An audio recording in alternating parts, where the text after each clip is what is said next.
S V ನ್ಯೂಸಿಗೆ ಸ್ವಾಗತ. ಎಲ್ಲ ವೀಕ್ಷಕರಿಗೆ ನಮಸ್ಕಾರ. ನಾನು ಸಂಧ್ಯಾ. ಅಪಾರ್ಟ್ಮೆಂಟ್ ನಿವಾಸಿಗಳ ಹಕ್ಕು ರಕ್ಷಣೆಗೆ ಸರ್ಕಾರ ಬದ್ಧವಾಗಿದೆ. ಸಮಸ್ಯೆಗಳ ಮುಕ್ತಿಗೆ ನಮ್ಮ ಸರ್ಕಾರ ಹೆಜ್ಜೆ ಇಟ್ಟಿದೆ. ಏಕಪಕ್ಷೀಯ ನಿರ್ಧಾರ ನಮ್ಮ ಧೋರಣೆಯಲ್ಲ. ಆಸ್ತಿಯನ್ನು ನೀವು ಕೊಂಡುಕೊಂಡ ಮೇಲೆ ನೀವೇ ಅದರ ಮಾಲೀಕರು. ಈ ವಿಚಾರದಲ್ಲಿ ಅನುಮಾನವಿಲ್ಲ ಎಂದು ಮುಖ್ಯಮಂತ್ರಿ ಡಿ.ಕೆ. ಶಿವಕುಮಾರ್ ಅವರು ಹೇಳಿದ್ದಾರೆ. ಕರ್ನಾಟಕ ಅಪಾರ್ಟ್ಮೆಂಟ್ 2026 ಕುರಿತು ಅಪಾರ್ಟ್ಮೆಂಟ್ ಸಂಘಗಳ ಪ್ರತಿನಿಧಿಗಳೊಂದಿಗೆ ನೆಹರು ತಾರಾಲಯ ಸಭಾಂಗಣದಲ್ಲಿ ಹಮ್ಮಿಕೊಳ್ಳಲಾದ ಸಂವಾದ ಕಾರ್ಯಕ್ರಮದಲ್ಲಿ ಪಾಲ್ಗೊಂಡು ಮಾತನಾಡಿದ ಮುಖ್ಯಮಂತ್ರಿಗಳು ಆಗಸ್ಟ್ನಲ್ಲಿ 6ರವರೆಗೆ ಸಾರ್ವಜನಿಕರಿಗೆ ತಮ್ಮ ಅಭಿಪ್ರಾಯಗಳನ್ನು, ಸಲಹೆಗಳನ್ನು ಬೆಂಗಳೂರು ನಗರಾಭಿವೃದ್ಧಿ ಸಚಿವರು ಹಾಗೂ ನನಗೆ ಬರೆಯಬಹುದು. ಇದನ್ನು ವಿಧಾನಸಭೆಯಲ್ಲಿ ಮಂಡಿಸಲಾಗುವುದು. ಆಸ್ತಿ ಕೊಂಡವರಿಗೆ ಅನುಕೂಲವಾಗುವಂತೆ ಈ ವಿಧೇಯಕವನ್ನು ಜಾರಿಗೆ ತರಲಾಗುತ್ತಿದೆ. ಎಲ್ಲ ಪಕ್ಷದ ನಾಯಕರಿಗೂ ತಮ್ಮ ಅಭಿಪ್ರಾಯಗಳನ್ನು ತಿಳಿಸಲು ಅವಕಾಶ ನೀಡಲಾಗಿದೆ. ಶಾಸಕರು ತಮ್ಮ ಅಭಿಪ್ರಾಯಗಳನ್ನು ತಿಳಿಸಬಹುದು. ಏಕಪಕ್ಷೀಯವಾಗಿ ನಾನು ನಿರ್ಧಾರ ಮಾಡಲು ಸಾಧ್ಯವಿಲ್ಲ ಎಂದು ಹೇಳಿದರು. ನಿಮ್ಮ ಯಾವುದೇ ಸಲಹೆ ಸೂಚನೆಗಳಿದ್ದರೂ ನನಗೆ ಹಾಗೂ ಕೃಷ್ಣ ಬೈರೇಗೌಡರಿಗೆ ನೀಡಿ. ನನ್ನ ಮೊಬೈಲ್ ಸಂಖ್ಯೆ ನೀಡಲು ತಿಳಿಸುತ್ತೇನೆ. ಅದಕ್ಕೆ ನಿಮ್ಮ ಸಲಹೆಗಳನ್ನು ಕಳುಹಿಸಬಹುದು. ಜೊತೆಗೆ ಡೆವಲಪರ್ಗಳನ್ನು ಕರೆಸಿ ಅವರ ಜೊತೆಯೂ ಮಾತನಾಡಿ ಕಾನೂನು ಏನಿದೆ ಎಂದು ಮನವರಿಕೆ ಮಾಡಲಾಗುವುದು ಎಂದರು. ಬೆಂಗಳೂರಿನಲ್ಲಿ 40 ಲಕ್ಷ ಆಸ್ತಿಗಳಿದ್ದು ಈಗಾಗಲೇ 26 ಲಕ್ಷ ಆಸ್ತಿಗಳಿಗೆ ಖಾತೆ ನೀಡಲಾಗಿದೆ.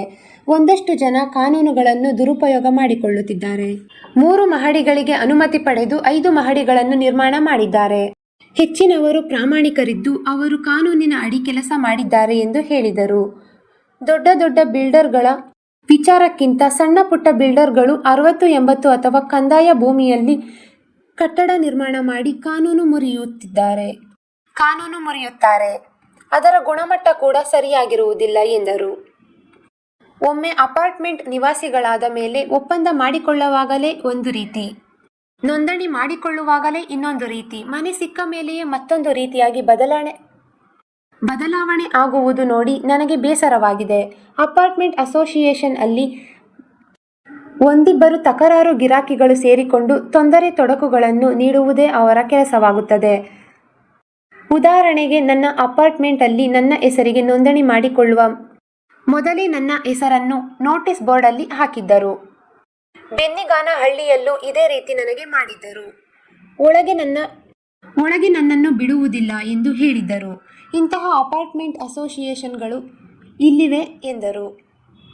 ಪ್ರೀತಿ, ವಿಶ್ವಾಸ, ನಂಬಿಕೆಯಿಂದ ನಮ್ಮ ಮೇಲಿನ ಅಭಿಮಾನದಿಂದ ಜನರು ಸೇರಿದ್ದಾರೆ.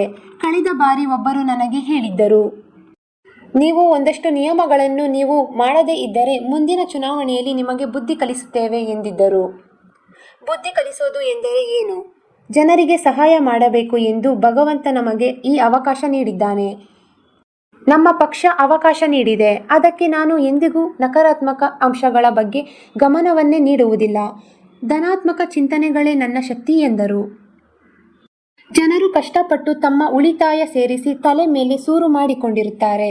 ಜೀವನದಲ್ಲಿ ಎಷ್ಟೋ ಜನಕ್ಕೆ ಈ ಅವಕಾಶ ಸಿಗುವುದಿಲ್ಲ. ಬೇರೆ ಬೇರೆ ನಗರಗಳಲ್ಲಿ ಇರುವ ಜನ ನಮ್ಮ ಆಸ್ತಿಗಳನ್ನು ಮಾರಿಕೊಂಡು ಬೆಂಗಳೂರಿಗೆ ಬರುತ್ತಿದ್ದಾರೆ.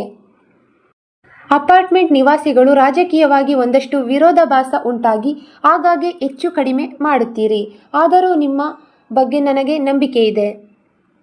ಜನರ ತೊಂದರೆಗಳನ್ನು ನಿವಾರಿಸಲು ನಾವು ಅಧಿಕಾರಕ್ಕೆ ಬಂದಿದ್ದೇವೆ ಹೊರತು ವೈಯಕ್ತಿಕ ಅಭಿಲಾಷೆಗಳಿಗಾಗಿ ಅಲ್ಲ ಎಂದು ಹೇಳಿದರು. ಕಷ್ಟಪಟ್ಟು ನೀವು ಗಳಿಸಿದ ಆಸ್ತಿ ನಿಮಗೆ ಸೇರಬೇಕು ಎಂದು 6ನೇ ಗ್ಯಾರಂಟಿಯನ್ನು ಭೂಮಿ ಗ್ಯಾರಂಟಿ ನೀಡಿದ್ದೇವೆ. ಒಂದೇ ₹1 ಲಂಚ ಪಡೆಯದೆ ನಿಮ್ಮ ಹಾಗೂ ಆಸ್ತಿಯ ಫೋಟೋ ಸಮೇತ ಈ ಖಾತೆ ನೀಡುವ ಅತ್ಯುತ್ತಮ ಯೋಜನೆಯನ್ನು ನಾವು ನೀಡಿದ್ದೇವೆ. ಇಡೀ ದೇಶದಲ್ಲಿಯೇ ಅತ್ಯುತ್ತಮ ಯೋಜನೆ ಇದಾಗಿದೆ. ದೇಶದ ಯಾವುದೇ ನಗರದಲ್ಲಿ ಇಂತಹ ಯೋಜನೆ ಇದೆಯೇ ಎಂದು ನಿಮ್ಮ ಸ್ನೇಹಿತರನ್ನು ಕೇಳಿ ನೋಡಿ ಎಂದರು.